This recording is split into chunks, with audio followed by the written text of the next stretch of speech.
علیکم ورحمت الله وبرکاتہ. دا واقع چې کوم دی نو دا یو بزرګ په باره کې ده چې هغه مدینې منورې سره به جوخت په اوسېدو اور یو هغه به دا خواهش وکړي چې زه نبي علیه الصلاة والسلام وګورم. نبي علیه الصلاة والسلام پسې به درود شریف به ډېر وي.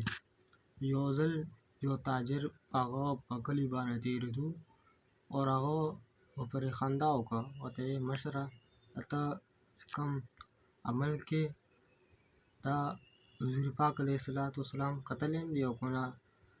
نو سلیم ورته جواب کې وویل چې زه غواړم چې زه وګورم نبي علیه الصلاة والسلام. خو هغه سړی لړو تاجر سهار شو نو سلیم نبي علیه الصلاة والسلام خوب کې راغو. نبي علیه السلام ورته وفرمایل چې ای سلیمه تا خو ما سره عاشقي ده او تا عاشقي ما ته محسوس شوه، اوس بس ته ما پسې